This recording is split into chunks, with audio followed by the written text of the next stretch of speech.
नमस्ते दोस्तों, आपका स्वागत है हमारे चैनल नेवर गिव अप पर। आज हम आपको एक ऐसी खौफनाक और रहस्यमय कहानी सुनाने जा रहे हैं जिसे सुनकर आपकी रूह कांप जाएगी। यह कहानी है एक प्राचीन बक्से की, जो न सिर्फ डरावना था बल्कि उसमें छिपे रहस्य ने कई लोगों की जिंदगी बदल दी। तो अंत तक जरूर बने रहिए, क्योंकि यह कहानी आपको एक ऐसा मोड़ दिखाएगी जिसे आप कभी नहीं भूल पाएंगे। कहानी की शुरुआत होती है एक छोटे से गांव में, जो चारों ओर से घने जंगलों से घिरा हुआ था।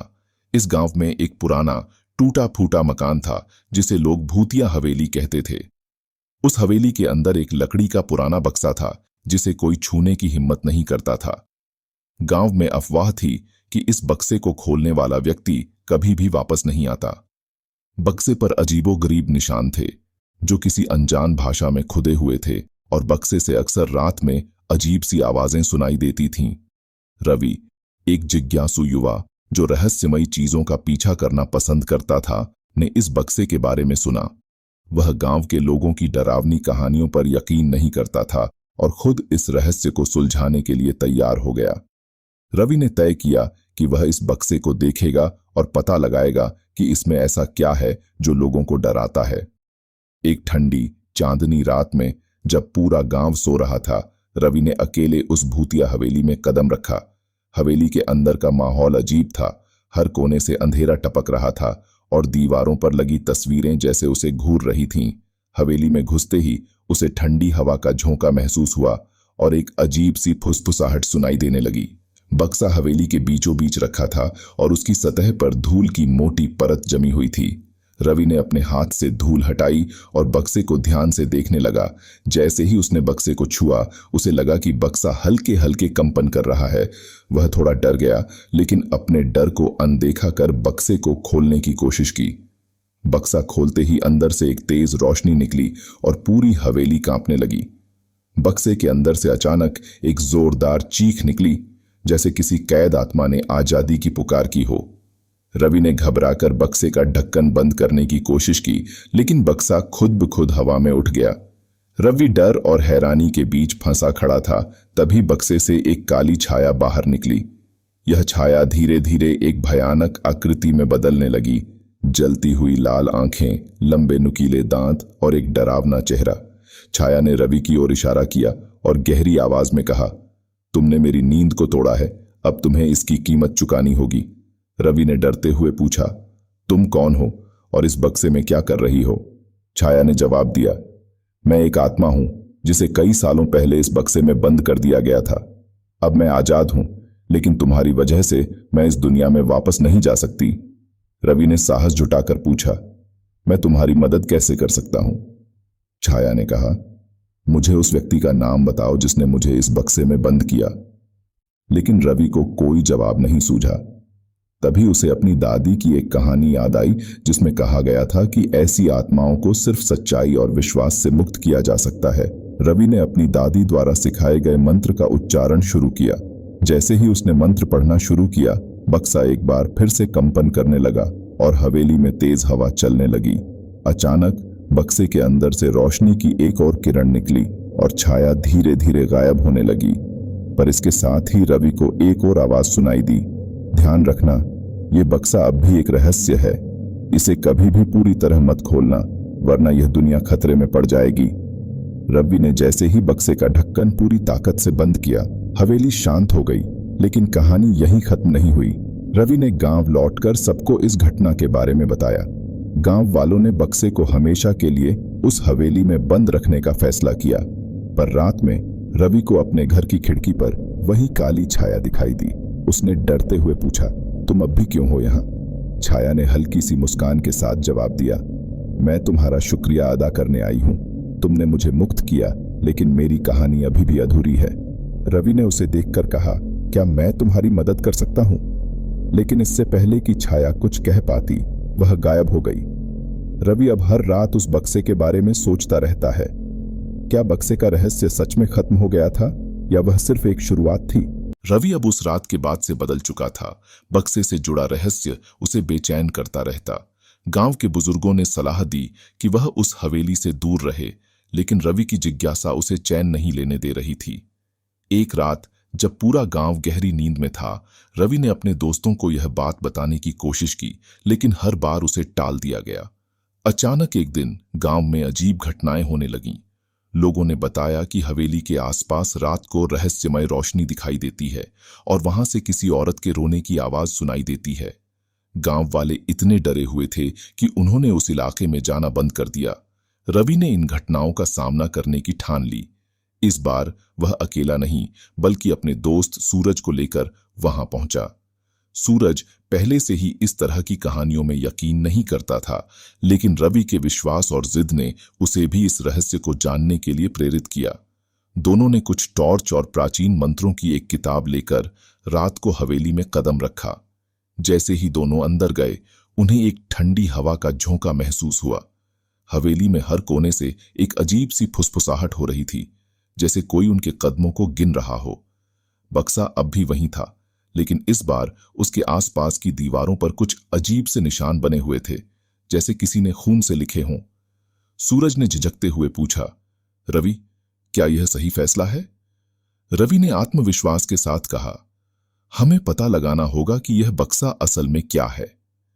जैसे ही रवि ने बक्से के करीब जाकर उसे छुआ, हवेली के अंदर तेज हवाएं चलने लगीं।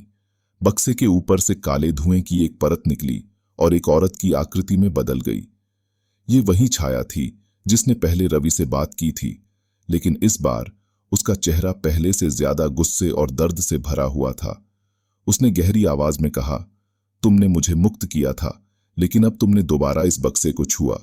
इसका अंजाम तुम नहीं जानते। रवि ने साहस जुटाकर पूछा, तुम कौन हो और यह बक्सा इतना खतरनाक क्यों है? छाया ने जवाब दिया, यह बक्सा मेरी आत्मा का घर है। मुझे एक निर्दयी तांत्रिक ने इसमें कैद किया था, लेकिन इस बक्से के अंदर सिर्फ मेरी आत्मा नहीं है, यह उस तांत्रिक का जादू भी समेटे हुए है, जिसने न जाने कितनी मासूम आत्माओं को इस बक्से में बांध दिया था। सूरज ने घबराते हुए कहा, हम इसे खत्म कैसे कर सकते हैं? छाया ने कहा, इस बक्से को हमेशा के लिए नष्ट करना नामुमकिन है, लेकिन अगर तुम इसे उस तांत्रिक की अंतिम निशानी, उसकी किताब से जोड़ दो, तो इसका जादू हमेशा के लिए खत्म हो सकता है। दोनों ने छाया से तांत्रिक की किताब के बारे में पूछा। उसने बताया कि वह किताब उसी हवेली के नीचे दफन थी, लेकिन उसे पाने के लिए उन्हें कई रहस्यमय शक्तियों का सामना करना पड़ेगा। दोनों ने हिम्मत करके बक्से के नीचे खुदाई शुरू की। खुदाई के दौरान हवेली की जमीन हिलने लगी और वहां से कई डरावनी परछाइयां निकलने लगीं। आखिरकार उन्हें एक धूल से भरी हुई किताब मिली। जैसे ही रवि ने किताब खोली, हवेली में जोरदार विस्फोट हुआ और बक्सा हवा में उठ गया। छाया ने रवि से कहा, किताब के आखिरी पन्ने पर लिखे मंत्र को जोर से पढ़ो, यही वह तरीका है जिससे यह सब खत्म हो सकता है। रवि ने कांपते हाथों से किताब खोली और सूरज की मदद से मंत्र पढ़ने लगा। हवेली कांपने लगी और बक्सा जलने लगा। आखिरकार एक आखिरी चीख के साथ बक्सा राख में बदल गया। हवेली शांत हो गई और छाया भी गायब हो गई। रवि और सूरज जैसे ही हवेली से बाहर निकले, उन्हें लगा कि सब कुछ खत्म हो गया है। लेकिन घर लौटने के बाद रवि ने अपनी खिड़की पर एक नई किताब देखी। वह किताब बिल्कुल वैसी ही थी जैसी हवेली में मिली थी। उस पर खून से लिखा था, यह सिर्फ शुरुआत थी। रवि और सूरज के बीच बेचैनी बढ़ चुकी थी। वह किताब जो उन्होंने अपनी खिड़की पर देखी थी, जैसे खुद को खोलने के लिए आमंत्रित कर रही थी। सूरज ने कहा, रवि, इसे हाथ मत लगाना, हमने पहले ही बहुत बड़ी गलती कर दी है। लेकिन रवि, जो इस पूरी घटना से जूझ रहा था, शांत नहीं रह सका। रवि ने किताब के पहले पन्ने को पलटा। किताब के अंदर अजीबोगरीब चित्र और प्रतीक थे जिन्हें वह समझ नहीं सका, लेकिन आखिरी पन्ने पर एक संदेश लिखा था, तुमने बक्से को खत्म किया, लेकिन इसकी जड़ें अभी भी जिंदा हैं। क्या तुम इनसे लड़ने के लिए तैयार हो? यह वाक्य पढ़ते ही कमरे में अचानक एक सर्द हवा चलने लगी। खिड़कियां अपने आप खुल गईं और कमरे में चारों ओर अंधेरा छा गया। सूरज ने किताब को बंद करने की कोशिश की, लेकिन उसका हाथ किताब तक पहुंचा ही नहीं। ऐसा लग रहा था कि किताब में अब किसी अज्ञात शक्ति का वास हो चुका है। रवि के अंदर जिद और डर दोनों पैदा हो रहे थे। वह उस किताब का रहस्य जानना चाहता था, लेकिन उसे महसूस हुआ कि अब वह एक गहरे जाल में फंस चुका है। सूरज ने कहा, हमें इस किताब को किसी पंडित या साधु के पास ले जाना होगा। यह हमारे बस की बात नहीं है। रवि ने सहमति जताई और अगले दिन दोनों गांव के एक अनुभवी तांत्रिक बाबा के पास पहुंचे। बाबा ने किताब को देखते ही कहा, यह साधारण किताब नहीं है, यह तांत्रिक विद्या और अपशगुन का प्रतीक है। इसे खोलने का मतलब है बुरी शक्तियों को बुलावा देना। बाबा ने उन्हें बताया कि इस किताब का संबंध उसी तांत्रिक से है जिसने बक्से को बनाया था। वह तांत्रिक कभी पूरी तरह से नहीं मरा। उसकी आत्मा बक्से और किताब के जरिए दुनिया में लौटने की कोशिश कर रही है। बाबा ने उन्हें चेतावनी दी, अगर तुमने इस किताब को पूरी तरह से खोल दिया तो वह तांत्रिक वापस लौट सकता है और इस बार उसे रोकना नामुमकिन होगा। लेकिन बाबा ने उन्हें यह भी बताया कि किताब को हमेशा के लिए नष्ट करने का एक तरीका है। यह तरीका खतरनाक था। बाबा ने कहा कि उन्हें उस जगह पर जाना होगा जहां तांत्रिक ने अपनी आखिरी साधना की थी। वह जगह गांव के पास एक पुरानी गुफा थी जहां लोगों का जाना मना था। बाबा ने कहा, गुफा में उस तांत्रिक की आत्मा का एक टुकड़ा अब भी मौजूद है। वहां जाकर यह किताब जलानी होगी, लेकिन ध्यान रहे यह आसान नहीं होगा। रवि और सूरज ने हिम्मत जुटाई और गुफा की ओर निकल पड़े। गुफा का रास्ता डरावना और रहस्यमयी था। जंगल के बीच से गुजरते हुए उन्हें अजीब अजीब आवाजें सुनाई देने लगीं। ऐसा लग रहा था जैसे कोई उनके हर कदम का पीछा कर रहा हो। जैसे ही वे गुफा के अंदर पहुंचे, उन्हें दीवारों पर अजीब सी आकृतियां और पुराने प्रतीक दिखाई दिए। गुफा के केंद्र में एक बड़ा पत्थर रखा था जिस पर कुछ लिखावट थी। रवि ने किताब को उस पत्थर पर रखा और बाबा द्वारा बताए गए मंत्र का जाप शुरू किया। मंत्र के उच्चारण के साथ ही गुफा में अंधेरा गहराने लगा। पत्थर हिलने लगा और गुफा की दीवारों पर एक विशाल छाया उभरने लगी। यह छाया तांत्रिक की थी। उसकी हंसी गुफा में गूंजने लगी।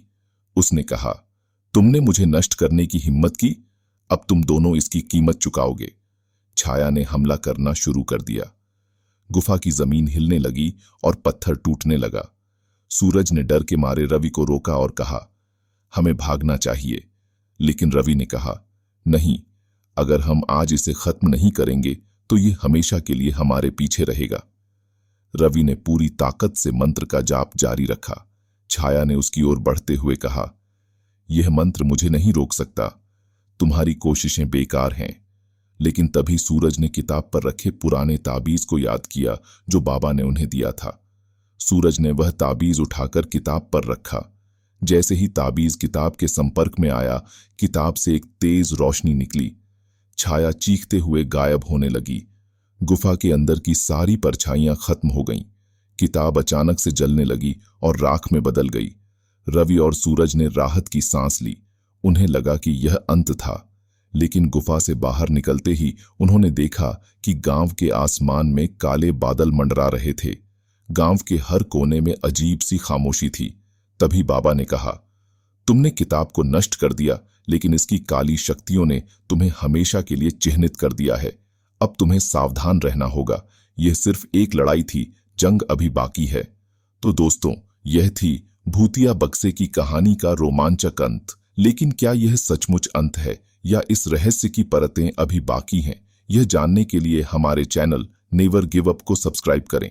अगली बार हम एक और खौफनाक कहानी के साथ लौटेंगे। तब तक याद रखें, रहस्यों से पर्दा उठाना आसान नहीं होता। धन्यवाद।